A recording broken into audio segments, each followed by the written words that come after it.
Chapter 19, Planning and Zoning. All zoning is dividing an area into uses, and there are a lot of different uses: residential, commercial, industrial. First of all, let's start out talking about the planning agencies and how this whole entire thing works. The Community Planning Act kind of moved things back where all of your planning is locally operated. The City Council and County Commission has a planning board is basically what they have. And what that planning board does, it assists the local governments in making planning decisions. For instance, the authority of the Planning Commission can, first of all, help approve plat maps. They can also do site approval plans, and they also take care of signs and sign control. For instance, big billboards. Before you can put up a billboard, you've got to get a license and permit from your Planning Commission and your local governments. Community Planning Act, I need to make a comment about this because this is important. This is a more recent thing. Used to be the state of Florida made all the decisions on how local communities developed. Well, recently the governor signed into law a bill that now pushes planning decisions to be made by local governments, that's your city and county. A huge improvement over the system that we used to have. Now, as far as zoning, remember that zoning is a police power. And all zoning is supposed to do is to protect the public from the intrusion of undesirable uses. And the various types of zonings that we have, first of all, residential zoning is based on density. And let me explain that. Density means the number of units per acre. Obviously, the more units per acre that you can get, the more valuable the property is. Commercial zoning, on the other hand, is based on intensity. That means the degree of use. The way that we determine that is usually traffic count. That'll tell us how dense that is in terms of the numbers of people coming and going out of an area.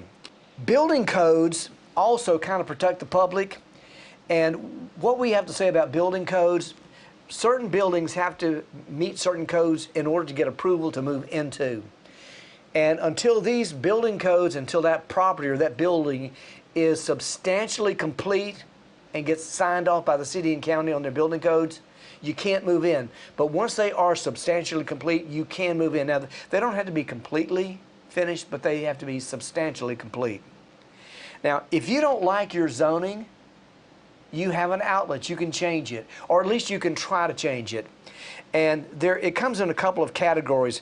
I want to talk about a variance. What a variance is where the property is properly zoned, but because of some of the inner working of the zoning, you can't do what you want to do.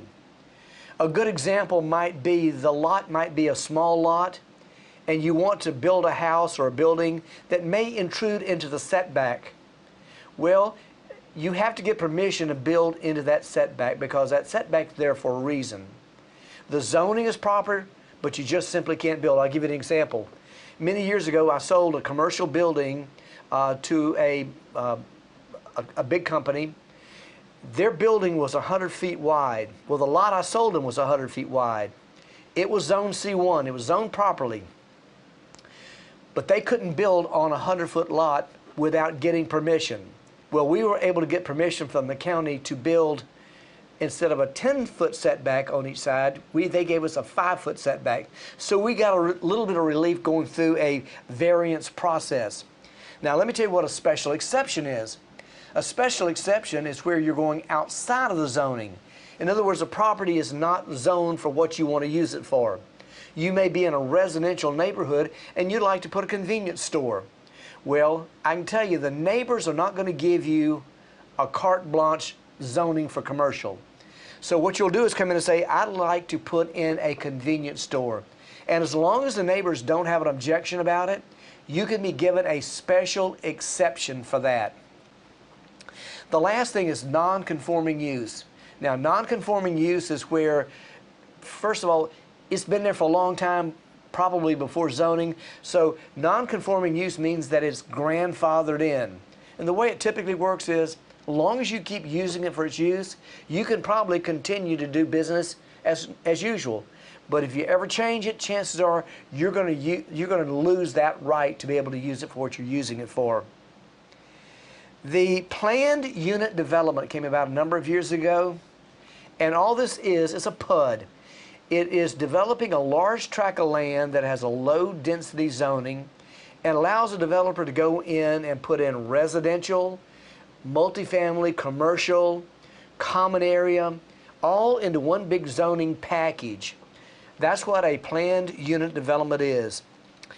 The National Flood Insurance Program, just remember that there's insurance for floods. Most of it is right here in Florida.